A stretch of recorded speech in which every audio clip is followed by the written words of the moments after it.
Yo, what's good, man? Happy Friday, y'all. Happy Friday. Happy Friday. We almost at the weekend again, man. Another week. We made it through another week together, man. We made it through another fucking week, man. How's everybody doing out there, man? How's y'all week been? I'm not even gonna hold you, bro. I got some bullshit excuses to why I'm late this time, man. I'm not even gonna hold you, bro. I can't even lie. I cannot even lie. Hey, by the way, I feel like my internet is ass right now, so bear with me. Just bear with me, man. Just bear with me. If I cut out for whatever reason, I'll still be on. So just give it a second, give it a refresh, because I think the Wi-Fi is dog shit right now. But welcome again to another episode of the Jayson Estrera Show, where we talk about basketball as accurate as possible. Now, like I said, I'm a little bit late today, and it might be a good reason, it might not be a good reason. Y'all let me know, right? My Call of Duty team my Call of Duty team is playing, and they're playing right now, actually. So I put the phone down, I put the phone to the side, because I wouldn't be able to do the show if I wouldn't be able to do the show. It's one of the things it's one of those things I really do love. And as shitty as the game has been, and it's been shit, it's been absolute shit. I'll talk about it some more in a second. Watching professionally, watching guys play professionally, and the concepts and the ideologies and the way that they play and the way that they think about the game, to me is super, super fun. But yeah, man, that's what I got going on. Yesterday, yes, Sam was tight yesterday. Sam was tight yesterday because all she wanted to do was play. She'll be seeing family this weekend, so she won't be able to play over the weekend like we normally would. And so she was tight. She got back from work yesterday, and she just wanted to game. And ever since they put this new update in, I think the update went live on like Tuesday or Wednesday for Call of Duty for Season 2. So they've added new maps. They've added a whole bunch of stuff. But the game has literally been broken since that new update, and they are yet to make a patch for it. Like lobbies aren't working. It keeps telling you there's no internet when there is.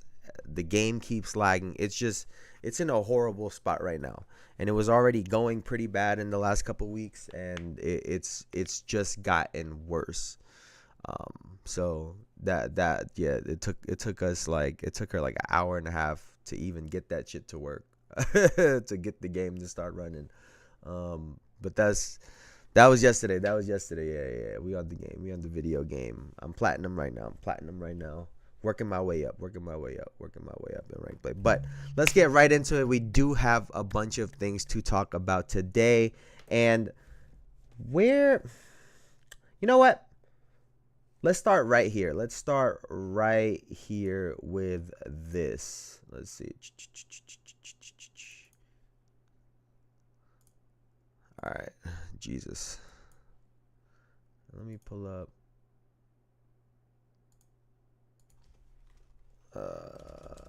Let me pull this up as well too.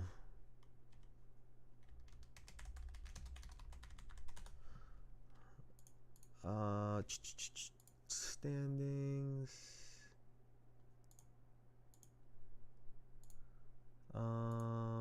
Let's see. Pull this shit up. All right, cool. Boom. All right, let's take a look at. I'm dumb. I should have just played the video out when. I'm sorry, y'all. I'm sorry. Don't mind me.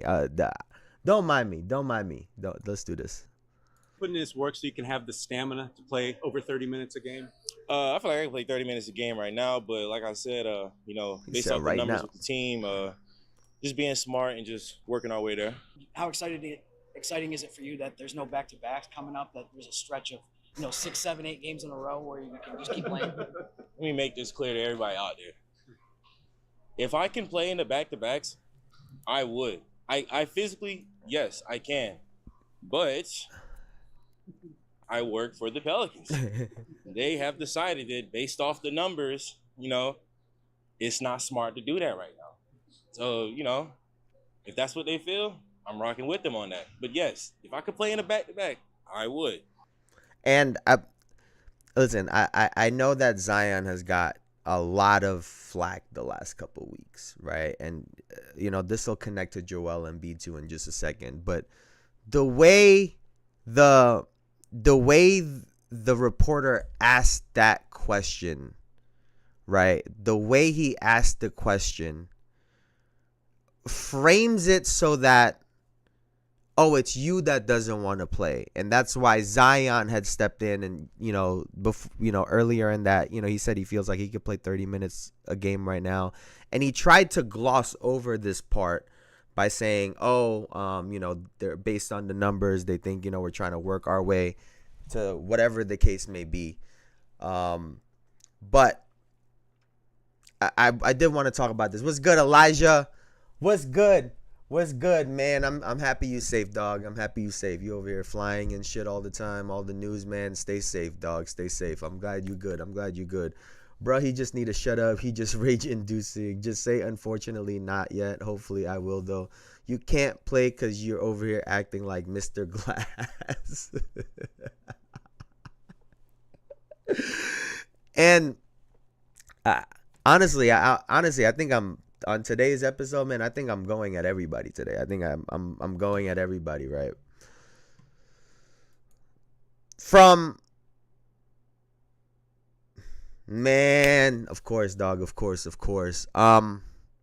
Let's tackle this from the player's perspective first, right? Players want to play. I think there's been this narrative the last couple years, right, that guys don't want to play. And I get that there are players that don't really give a fuck about the game of basketball the way we want them to. And I get that.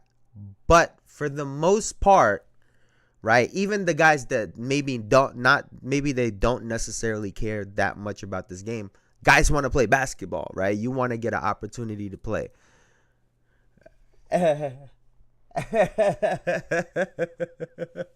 Let's go. I'm ready to hate. Matter of fact, I'm hating on everyone mentioned. Facts.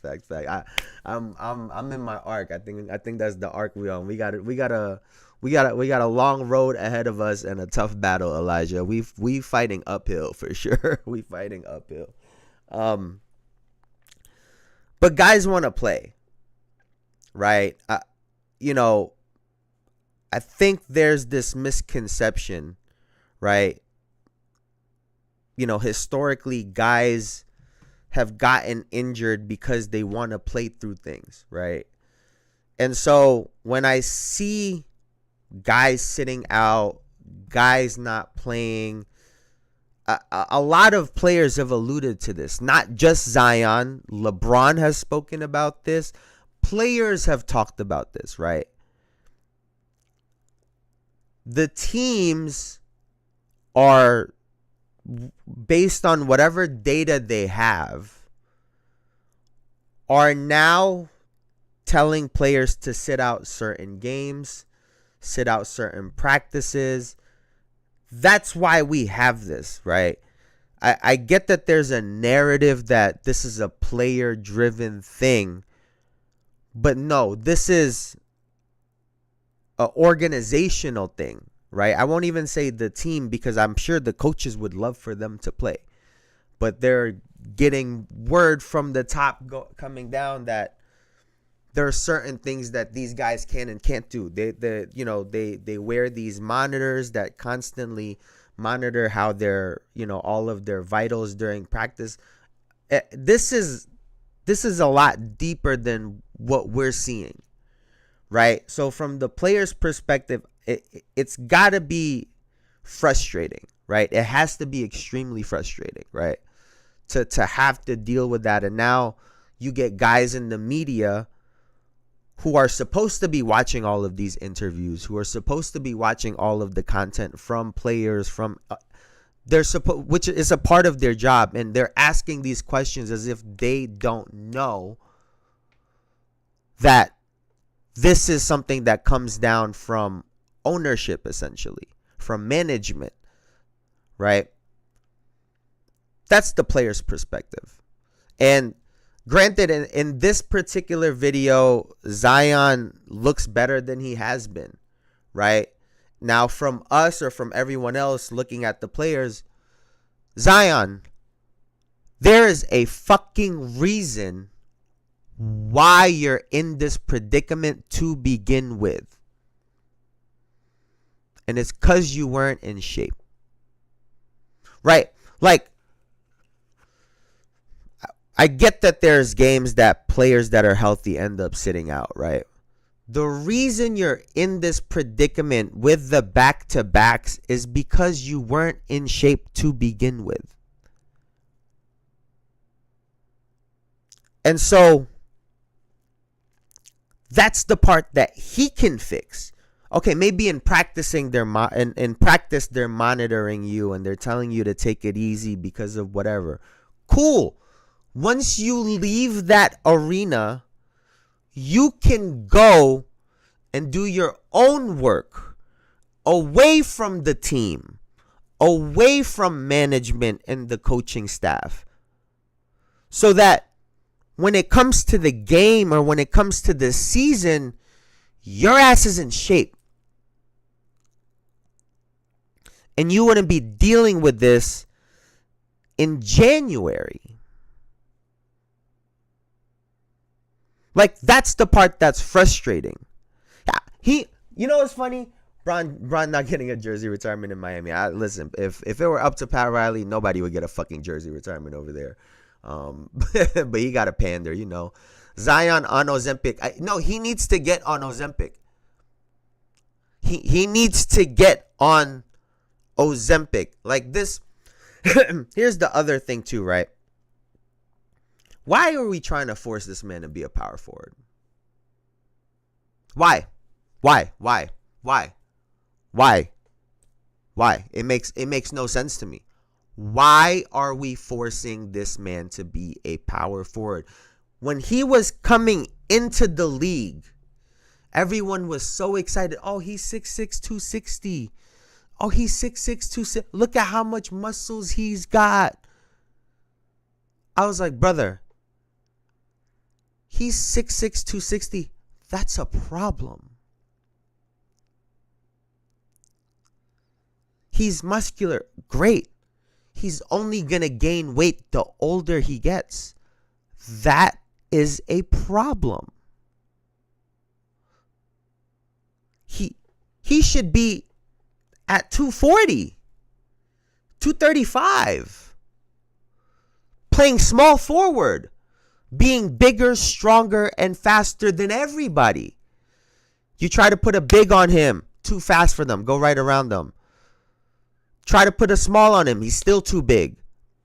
Like, I don't understand. And maybe this was the Pelicans' fault or whoever the fuck was handling him. As soon as he came into the NBA and you saw he weighed, let's say that was in the summer, he was probably celebrating a little bit, right? Let's say he came in at 270. From the moment you walk through those doors, we are going to have a game plan that gets you down to 250 and eventually 240. That's how I would have treated him.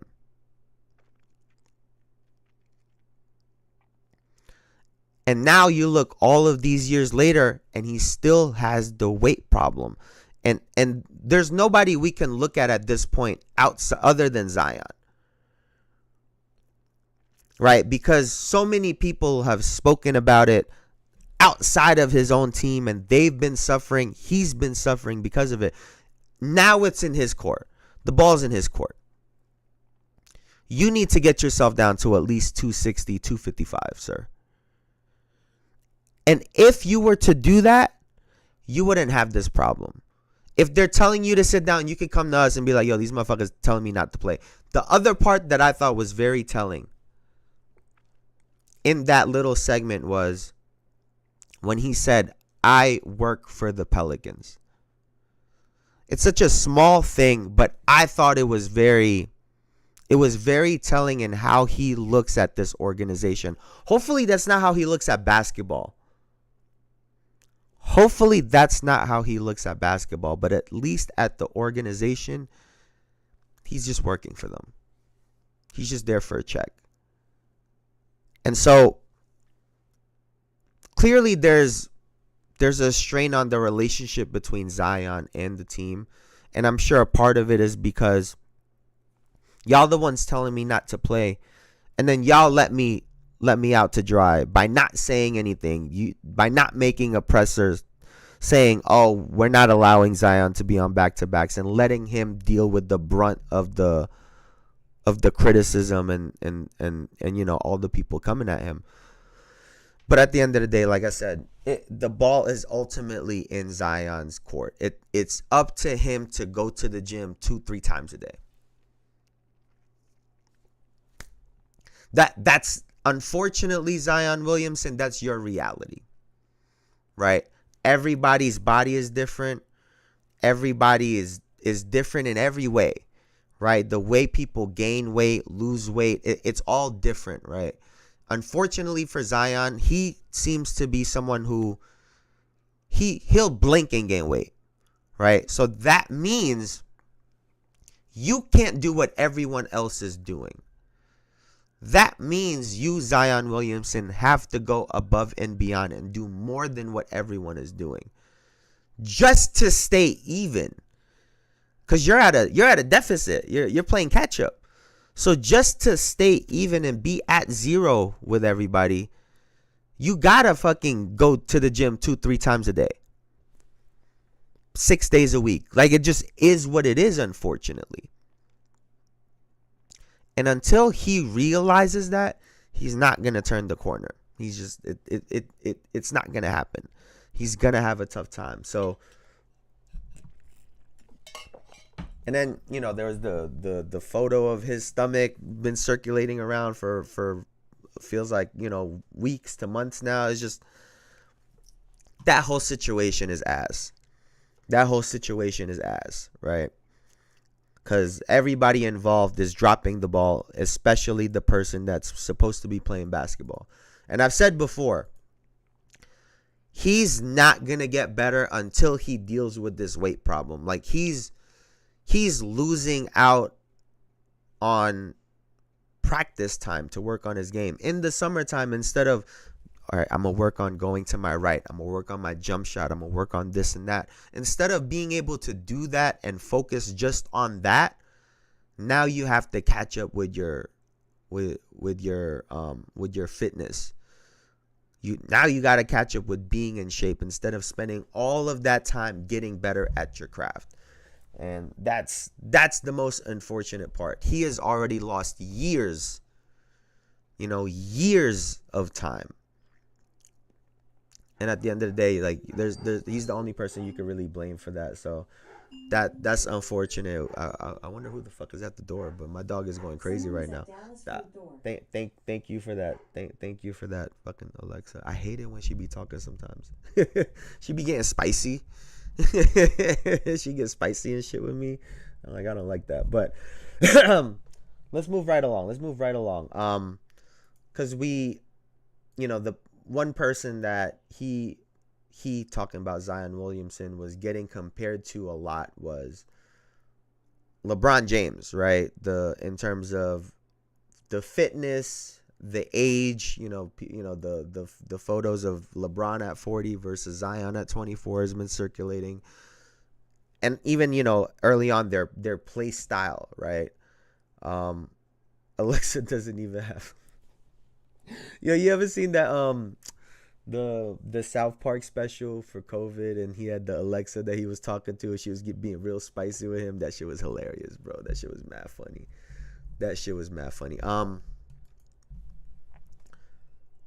Oh yeah, Bron here. Let's take a look at this. Stephen A had a lot to say about LeBron James. So I wanted to take a look at this.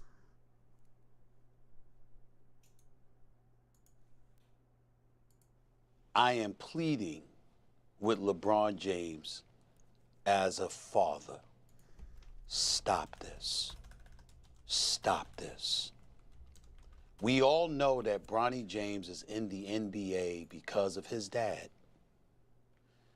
The first game of the season. I would have lost it if he said his daddy. I would have lost it if he said daddy, dog. I would have lost it.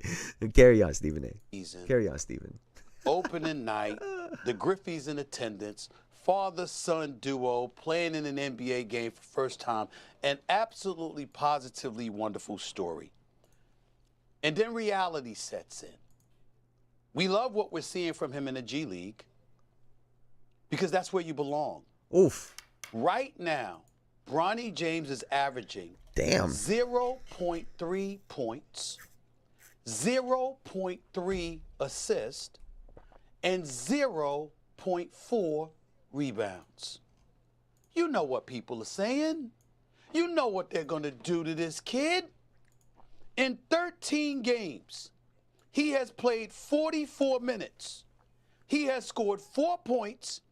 He is shooting 1 of 16 from the field. Damn. 0 for 7 Zero. from 3-point range. How are you doing him favors? 0. We know that he's not ready yet. And I'm saying this with compassion. I'm asking one of the greatest we have ever or will ever see, who is a basketball savant. Come on, bro. You know better than me, better than Doggy, better than JJ Redick, better than Rob Pelinka, better than any basketball analysis or analyst that exists. You know what these numbers mean. Yeah, Stephen A. will always be funny, You dog. know what it's going to do to your son, to people who are missing out on opportunities, that are busting their tail on other NBA teams in the G League, in Europe, and everywhere else, what kind of opportunity they're starving for. You're exposing your son like this? And, you know, how do I say this?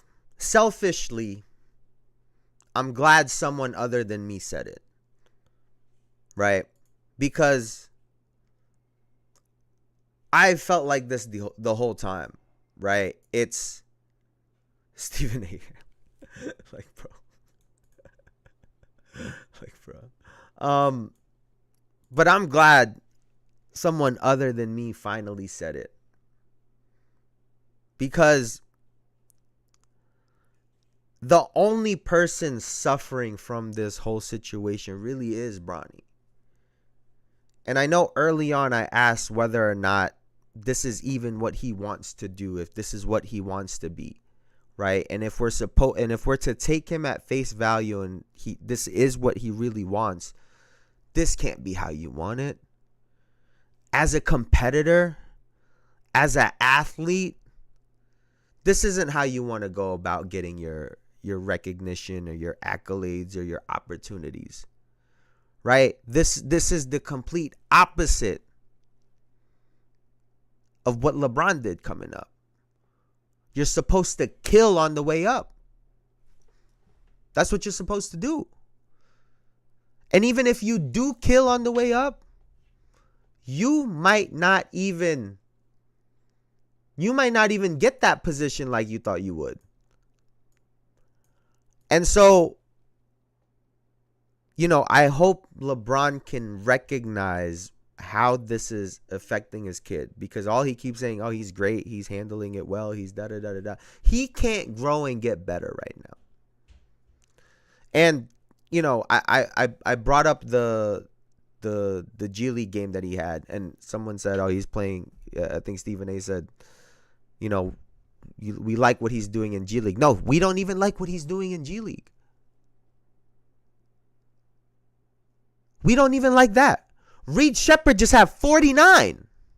40 fucking 9. Because he can't play because the team is too good in Houston. We're celebrating the fact that Bronny just got 31 and a dunk on. So there's a massive gap still between where Bronny James is and versus where he needs to be to get into the NBA. And I think early on, when this initially happened, everyone was saying nepotism, you know, nepo babies or whatever. everyone just basically said, we don't care that he got this opportunity because of his dad. And honestly, I don't either. But looking at it as a basketball player, it's got to be really hard. And it brought me back, right? It brought me back to this tweet that LeBron had, a while back, right? When he said, man, Bronny definitely better than some of these cats I've been watching on League Pass today. Shit, lightweight hilarious. And, there were some people that made comments on it, but because it was Bron, everybody kind of just shut up. And you put that in contrast to this, right? And I wanted to bring this up.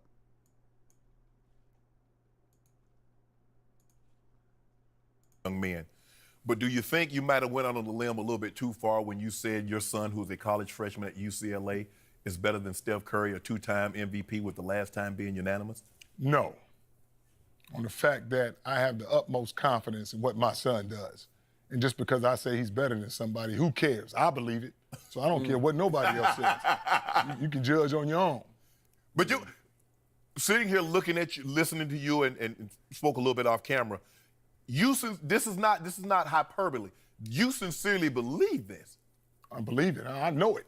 Mm-hmm. And it's just like, I know what work my boy put in. Right. For me to say that. Right. And so I'm not going to, just because somebody else has titles, I'm not disliking Steph Curry or nothing. Right. What he's done for himself, that's for him. Right. But I know what my boys are about. And it's like I said, Lonzo was the best player in high school. Right. He was the best player in college. You think he'll get to the pros and be like, I made it to the pros, now I can be average. Right. We're coming for everybody. Right. And, everyone called LeVar delusional. Everyone.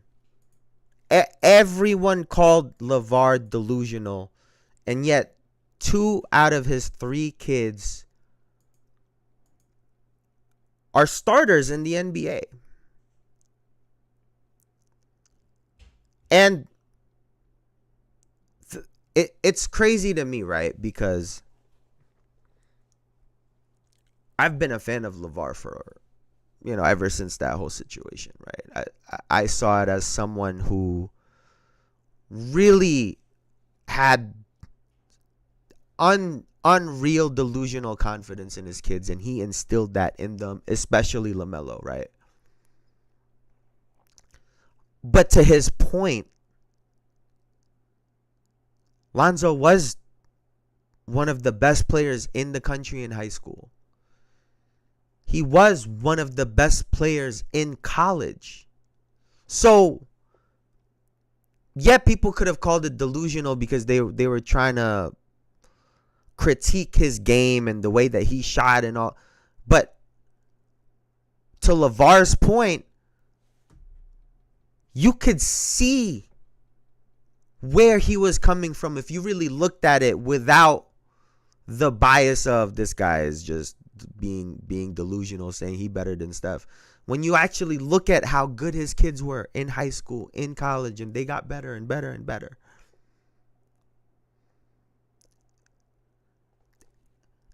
It looks, to me right now, the one that looks delusional is LeBron. And he forced the Lakers' hand and the NBA's hand, and now Bronny is in the NBA. He was talking shit about these NBA guys. And this is not LeBron's fault per se, but LeVar saw all of his kids work. He was there for their workouts and their training. LeBron was doing his own workouts and doing his own training. He couldn't have seen all of the work that Bronny was doing. To be able to have the confidence to say he could take on your NBA players right now.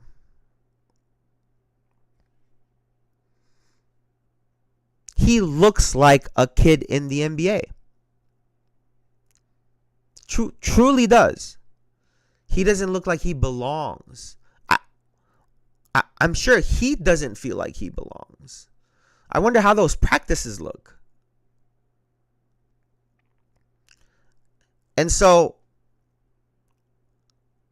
I'm glad someone said it other than me. So thank you, Stephen A. Smith. Because and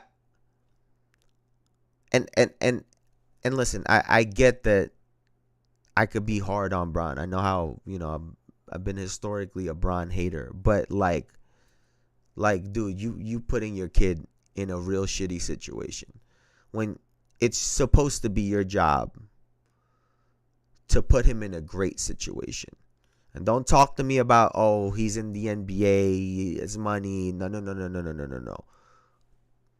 Put him in a spot to be successful, to succeed, to excel.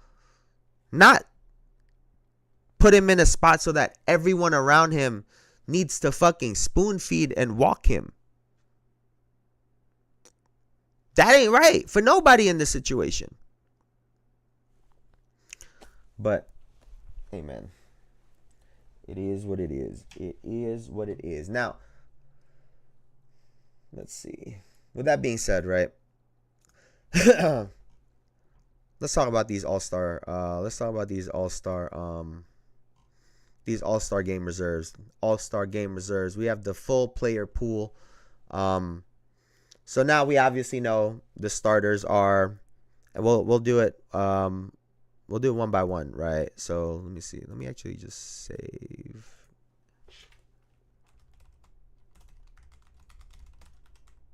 So we can take a look at it together.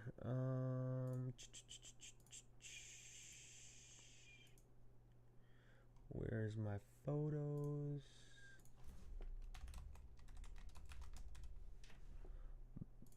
Bam. Bam. Oh, that's massive. Nice. All right. Let's see. Am I blocking anything? Perfect. All right. All right. There's no names really cut off for real.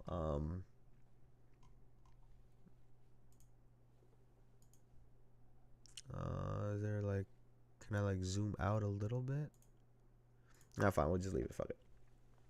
So here is the pool for both teams, right? So for the West, we have Steph Curry, Kevin Durant, Shai Gilgeous-Alexander, LeBron James, and Nikola Jokic as the starters.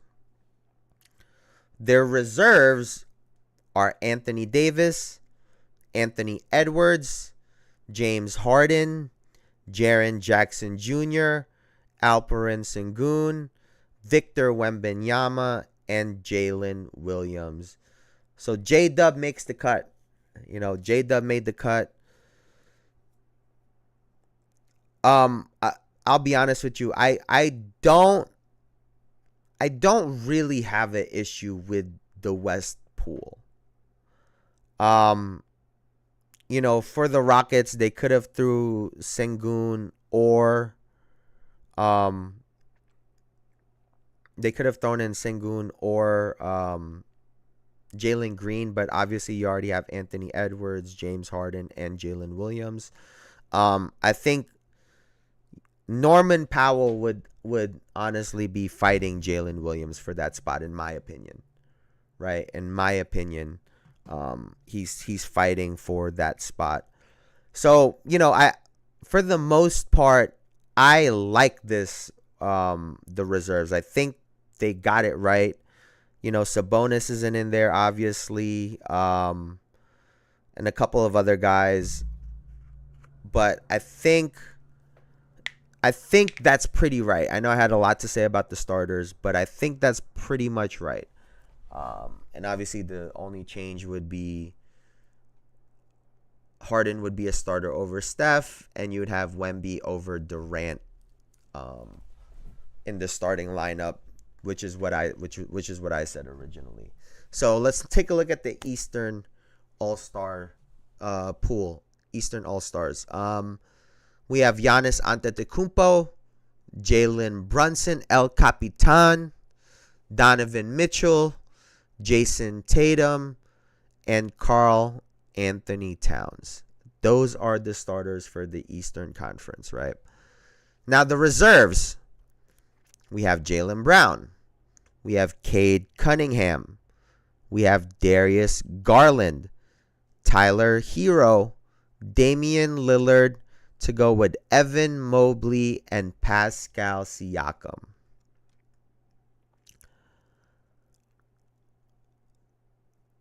See, this is where things get a little bit tricky, right?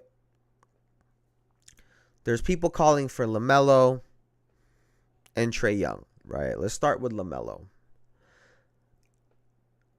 LaMelo got the most votes in the backcourt from fans, right? For the most in fan voting. Didn't make the starters, obviously. Shouldn't have made it. Didn't make the reserves either, right? As much as I want to say that popularity shouldn't matter, it unfortunately does. The All-Star game is fan service.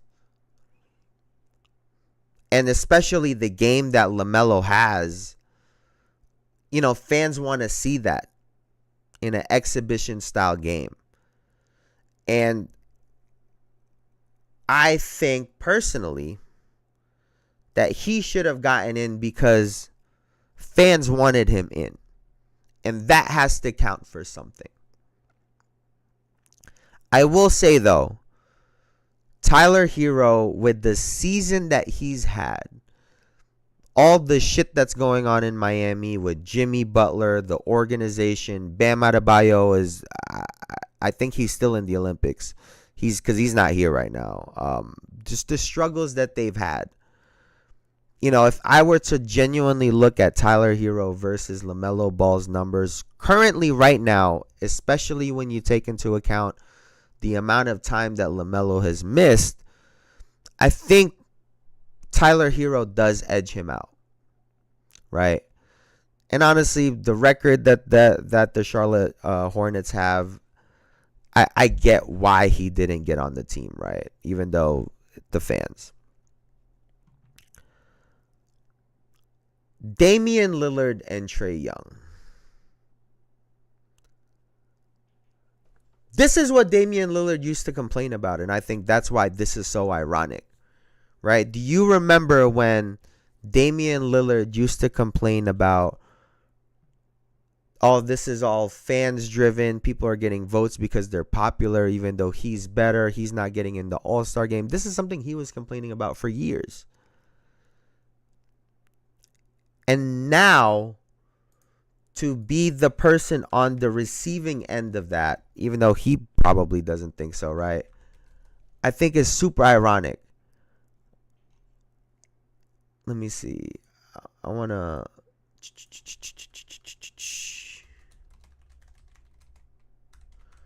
take a look at both of their numbers, actually, while we're here. Stats. Let's see. Let's take a look at this. Where is this? The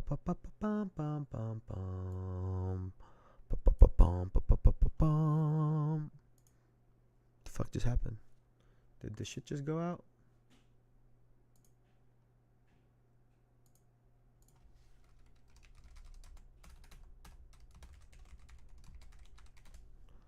The fuck? What just happened? What? Bro.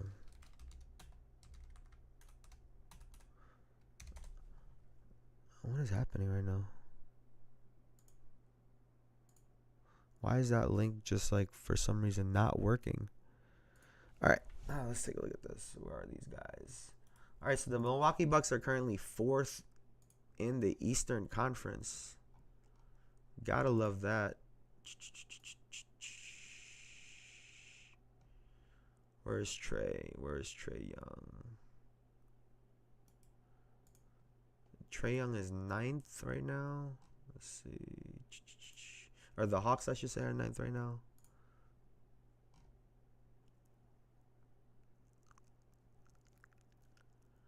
Damn, why his numbers don't look so good? Am I tripping? All right. Let's take a look at this. All right, so Damian Lillard right now, 36.4 minutes per game, 25.3 points, 45.2 shooting from the field, 38.2 from three, 92.2 from the free throw line to go with 4.7 rebounds, 7.3 assists, 2.9 turnovers, 1.2 steals per game. Let's see, Trae Young this year. 35.9 minutes per game for 22.5, shooting 40% from the field, 34% from three, 85.4% from the free throw line to go with 3.3 rebounds, 11.4 assists, 1.3 steals.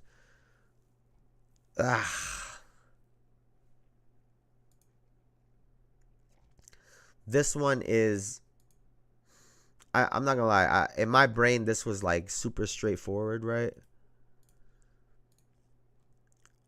But I don't know. Looking at the numbers, it just doesn't seem so clear. And I think the thing for me is this, right? One of them is the lead guy on the team versus the other guy, right? Trae Young is obviously the one leading the charge over there. And so their roles are totally different. And I think that matters, right? I just didn't expect Trae's shooting stats to be so bad. 40%, 34 from three is insane. Like, he shot 46 and 38 before. But I mean, some of these numbers are just also not. I guess that's how he's always shot, but I don't know. He's looked very good this year to me. And maybe it's just the eye test, some of the massive assist games that he's had, just controlling that whole team, right? To me, that matters. And, you know, to be honest, I think Damian Lillard is playing a lot better this year than he was playing last year. To give him some credit, right? He's still averaging 7.3 assists. It's not like he's averaging 4. And he's shooting a higher percentage from everywhere. So I guess this really is one of those situations where maybe I was wrong. Off of, like I said, off of just seeing it initially, my brain automatically said, how the fuck is Trae Young not in? But who would you take out outside of? Because let's take a look at this, right? Because Cade Cunningham is in front of them too. And he's in the same spot. He's averaging 25 and 9.3, shooting 45.4 from the field, 36 from three, 6.4 rebounds, 9.3 assists. Also leading the charge on a very young team, right? So honestly, I think I might have been wrong off rip. I think they pretty much got this shit right, actually. I was wondering if Pascal Siakam was the wrong choice, but when you look at the bigs from the East,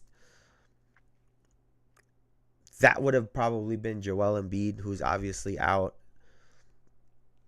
and has missed a lot of games. You know, Paul George would have been in that conversation as well too. So you know, that's just it. Just is what it is, right? It just is what it is. I stand corrected. I think they actually got both of the reserves pretty much right. And they obviously they favored winning with these decisions, right? The most of these situations they're in winning teams in comparison to the players that didn't make it. So it is what it is. It is what it is, man. So let's move right along.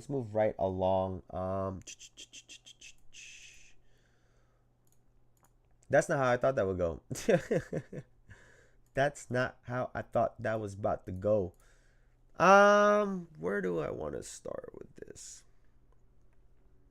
Oh, I couldn't find this clip anywhere, actually, as a matter of fact.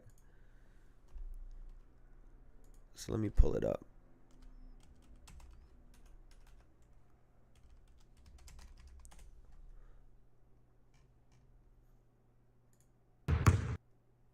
All right, let's take a look at this.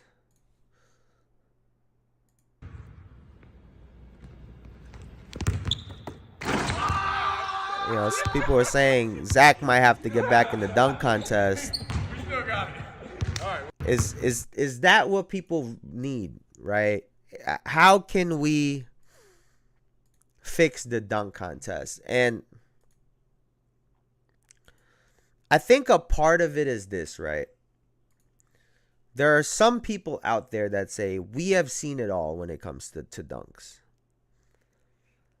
And although that's for the most part right, I do think that we could start viewing the dunk contest a little bit differently too. Right?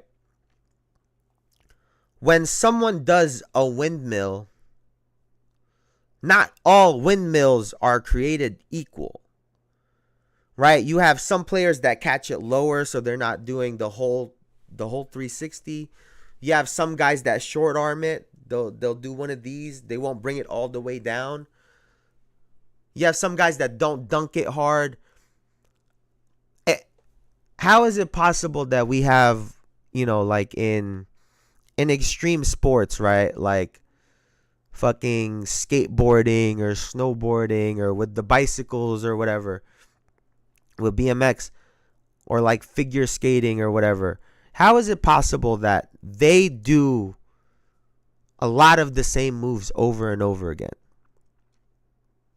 And I get that there's a sequence and there's a whole routine and all of that stuff, right? But I think we could start judging these dunks better. I think some of the judging sucks. We could still get excited over a windmill. We can still get excited over a between the legs dunk if someone's doing it with their offhand, if they're catching it backwards. We can do a better job of enjoying what we're seeing.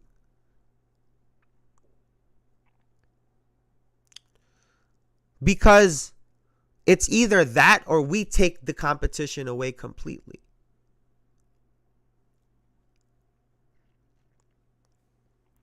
And, you know, I think the grading system needs to be adjusted, right? They need to explain how the grading works when in terms of how clean they're able to land the dunk, the technique, right? Do they get the full rotation on a windmill? Do they do this? Do they do that? Did the pass get fucked up and they had to salvage it? Because that counts. That's good. Did they get a perfect pass and they still didn't do it clean? Did they dunk it hard? Was it more soft or finesse? Like, all of these things have to matter. But we need judges who can actually judge. Not just random, we just throw whoever the fuck we want in there. No. The judges need to actually know how to judge these dunks. And then we can also start getting more excited about it. And that brings me to this next point, right here.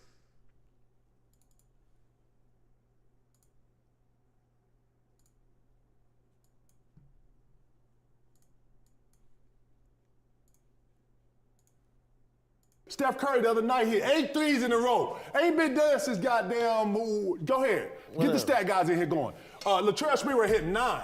Look, we treated that shit like it was like, yeah, he did. LeBron James, 40 years old, he banged on the nigga. Oh, he saw banged on the nigga at 40. We act like that shit was no.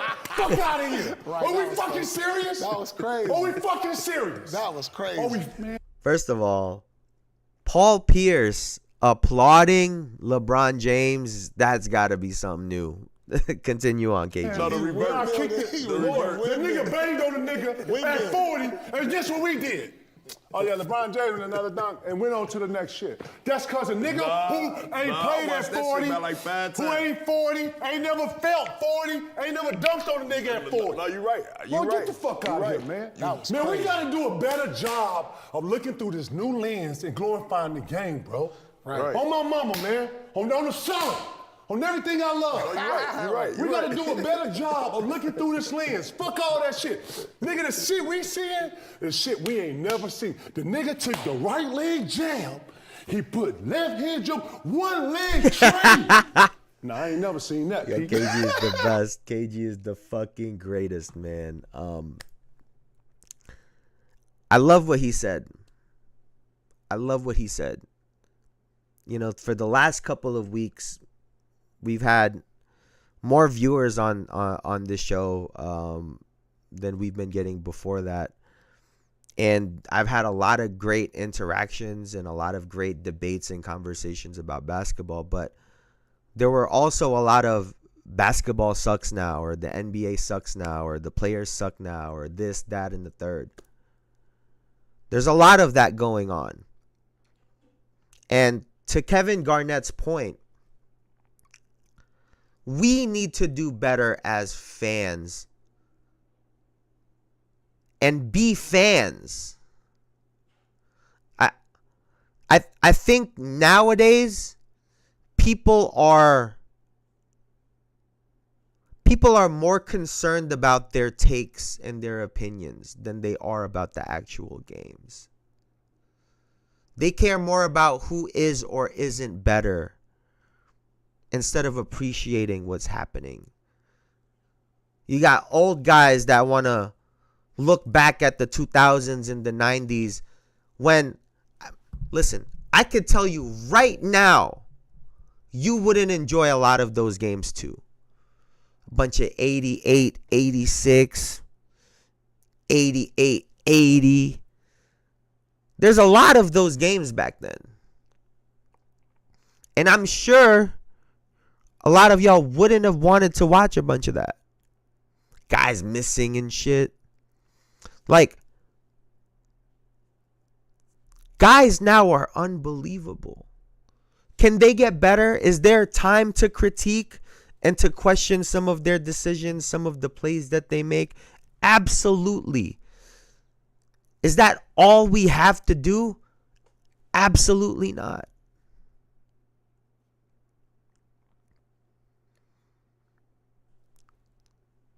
Maybe we've gotten desensitized. Maybe guys have gotten so good and we feel like we've seen it all that now it's just another Tuesday. Somebody go get James. You know, everyone talks shit about James Harden on his run, 50s, 60s, 60, whatever. Did he normalize scoring that much? So when somebody is going crazy and has 43 or 36, we're like, man, could have been better. Team is actually trash. Like, what happened to appreciating the game? What happened to appreciating all the different things that people do? I've been saying it for weeks. We keep talking about the three-pointers. There's mad other teams that don't just shoot three-point shots. And when the teams that don't typically shoot that many threes do and win games, no one ever says anything about it. Oklahoma City Thunder put up 50-some threes just a couple weeks ago, just last week, I think. Nobody said a word.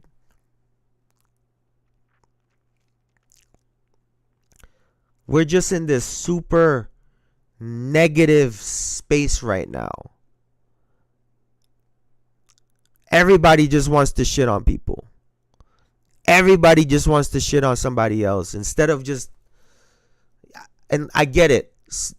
Are some of these shots questionable? I remember you were saying, Elijah, I think were you saying that Wemby one-legged shot was trash? But we never seen that shit before. James Harden uses minoxidil. You a fool, dog. Like, you a fool. And listen, we're still gonna hate on people, but like, shit, man. Like, what happened to just enjoying the game? What happened to that? Like, people don't, like, you know what's crazy to me? People will come in here and say that the NBA is shit and then tell me all about the NBA. Give me the stats. Give me why certain. So you watching the shit. So you're watching this shit. You're watching all the content. You're watching clips. You're watching it, and you still. So you're just miserable. You just like being miserable. Then you just sitting there 2.5 hours during a game saying, "Wow, this is fucking ass." Like, why are you watching this shit then? Those same people that come in here talking shit are gonna go home and watch their favorite team fucking lose. And then come in here talking about the NBA sucks. No! You negative fuck. Like, like, what are we doing? Hey, man. Hey, I'm over here like, I love watching some, like, I get it. There's some of these things that piss me off about but I love watching these new guys play. Like, there are so many guys that are good at basketball. I promise you. I promise you right now. I promise you. I watched it. There were a lot of guys back then in terms of skill today wouldn't be able to hang. They wouldn't be able to hang. The way they think the game can get them through, but in terms of the skill of the game, they wouldn't know what to do. They wouldn't know what to do. They'd be mind blown. And that'd just be a regular person. The seventh guy on the bench can now do a bop bop bop spin into a fade and whatever. So I think, as fans, we can do a better job.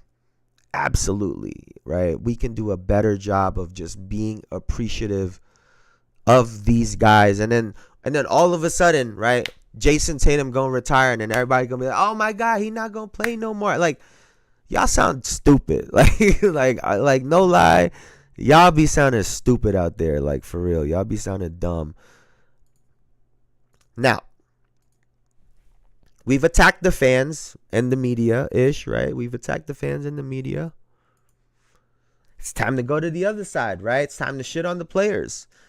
It's time to shit on the players. It's time. Everybody can get it today, bro. Everybody can get it. Everybody. No one's safe today. No one's safe. Everybody gets it. Let's take a look. This from a couple weeks ago. Mick Cronin, UCLA head coach, had a lot to say about his team. Let's listen right here. We're soft. Yeah. Aside from, to be fair to you, obviously they have a unique skill set, the way they shoot the ball, but we're soft. It's every day. I have the most energy of anybody at practice every day.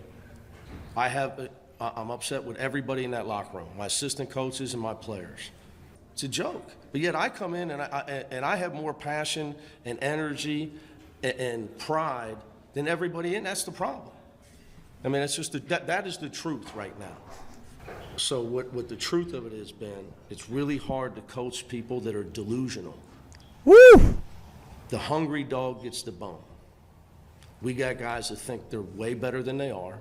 They're nice kids. They're completely delusional about who they are. And the team that's mind is on the right stuff and hungry to get a win in conference play is the team that's probably going to win.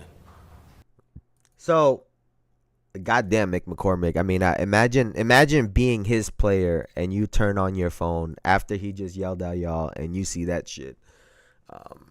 I don't know if I'd go that route as a coach, right? That he said a lot in there, right? But, I think he's talking about a bigger issue that we've even seen in the NBA, right? Some of these guys really are delusional, right? Some of these guys truly that exists on teams. And there are times where you're supposed to take shots, and there's times where you shouldn't take those shots. And there's a real disconnect right now with some of these younger role players that don't understand that concept. You are not the 1, 2, or 3 option on this team. Why the fuck are you taking a step back 3-point shot with 7 minutes left in the fourth quarter? Right? That is absolutely happening in the NBA. I just called out the Boston Celtics the other day because they were saying they should be one of the teams that are shooting a bunch of 3-point shots. And when I look at their 3-point percentages, based on your percentages, no, you shouldn't be. Who in the fuck told you you should be shooting more than Steph Curry and Klay Thompson on their championship years? So I do think that there is a lot of that going on. Granted, you need some delusional confidence, right? It's always a balance. But we do definitely have guys in the league who can't accept the fact that they're not the man. Can't accept the fact that they're not that guy. And that leads into my next point. Everyone wants to call these players soft, right? And I get it. Do I think there are other things that we can maybe point to or as, you know, people analyzing this game with a brain on our head, where we can try to point at something instead of just such a blanket statement that I honestly, personally, at this point, I think calling someone soft is such an easy, stupid analysis. Like it takes no brain power for you to actually come up with that statement. Instead of trying to actually see what's actually going on and what's wrong. And here's what I think it is, right? In the NBA now more than ever, we have players who don't come from the worst situations. We're seeing more, you know, players from former pros more than ever. Players who, we're seeing guys who have a bunch of cars in high school. The Ball brothers, we saw the type of homes that they had. Not to say that they weren't struggling at all, but it's not the stories that we used to hear, right? These guys are coming from much better situations than players before. And I think, honestly, genuinely, right, I think it's a phase, right? I think it's a phase right now because who was it that I was listening to that said this? They said the person that becomes really rich, right? Super wealthy dad or mom, they're not able to instill those same values. They're not able to create struggles and problems that would force their kid to turn out the same way that they did. And a lot of times you flip a coin, it's 50-50. That kid either does something and becomes successful because of where they come from, or they become fucking drug addicts and fuck their lives over, right? And this person was saying that person that fucks their life over and puts their kid in a situation restarts the cycle of bringing a kid into some struggle that elevates them to become great. You know, unfortunately, trauma is a part of greatness. Like it's the unfortunate part of that, right? People need something to hold on to push through some of these hard times. And when you get a bunch of kids that don't come from the worst situations, they've been praised their whole lives, they're delusional. when you get to college and when you get to the NBA and all of a sudden it's not what you think it is. You're not that guy. You're the 8th best player on the roster when you were scoring 30 in high school and you thought that meant something. I think a lot of guys fold. A lot of guys can't handle it. A lot of guys can't deal with being told no.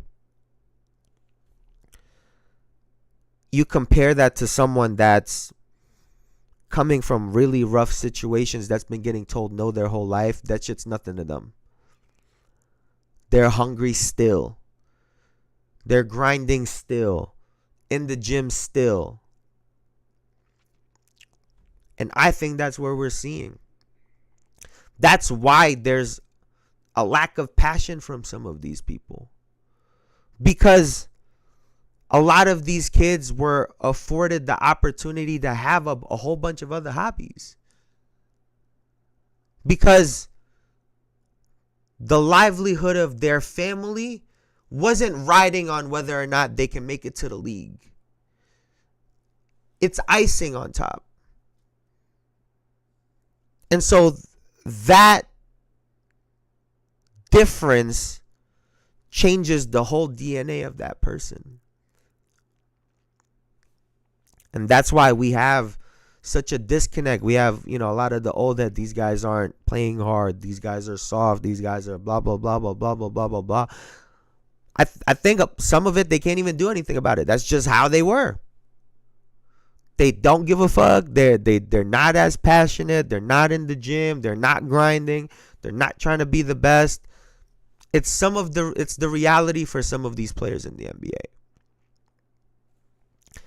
And for some of them, it takes a really long time to get to the point where you're like, okay, I could be a role player and really excel at that. And I think that's what we're seeing. That's what we're seeing. We got a bunch of delusional guys that are getting humbled, that are going through that process. They got to get humbled. It is what it is. It is what it is. Now, we do got to talk about some games, right? We got to talk about some games. And I wanted to bring this up because this was just wild. This was a wild ending. This was one of those. So I think this was last night. The Memphis Grizzlies took on the Houston Rockets in Memphis. And the Grizzlies took the game 120-119. The ending was absolutely insane. Let's take a look at it. It's Green to inbound and off to Adams. And now Van Vliet. Shot clock at 5. Van Vliet goes against Jackson. Crossover, puts up a 3. You know what's crazy? What's crazy about that shot by Fred is it was just short. It was straight. It was just short. Like, damn, man. Like wow. He was that close to drilling that 3, man. He was just short. If it were anyone other than Jaren Jackson Jr., he probably hits that. Like, no cap, he probably hits that. Patrick Beverley needs to be humbled. That guy thinks he's a 4-time superstar champion. Honestly, it's funny you said that. I do like the fact that you said that, because going back to what we just said about people being delusional, Gil had brought it up, right? I pulled up the video a couple days ago or last week, where he said Patrick Beverley averaged 37 points in high school. He's a defensive player in the NBA. Lucky to get 8 shots. To tell you how good you aren't in high school. Some of these guys in high school need to realize, like Patrick Beverley was doing that, and you see him in the league and you think he's a scrub. No. He was you in high school. He was you in high school. But he had to go, in order to succeed and keep a career, he had to go and be somebody else. It's a really good learning experience for these young guys in the NBA, man. But let's take a look at this. No! Rebound by Wells. Here they go, open lane, and how do you call a time? Let's play it out. and a and the whistle will not count. And Taylor Jenkins is upset because he's telling him he did not call a timeout. First of all, this would piss me off. This right here, we're fighting. I'm so sorry. There is no coaching staff. Don't do that to me, dog. No. Listen. I need to full screen this shit. Listen. If you're a referee and you didn't miss a call, you thought I called timeout when I didn't, I'm flipping out, and you give me this posture, we're fighting. We're fighting. I'm sorry. I don't care. We're fighting. I don't care where it is. I don't care when. We gotta fight. Like, what is this guy doing? That is insane, bro. That is insane. And then to compound it, as if that wasn't enough, right? As if that wasn't enough. Take a look at what happens next. It will still be Memphis ball, but Coach Jenkins is upset with the official here for Houston. Aldama is. First of all, they should be able to review that with context and say,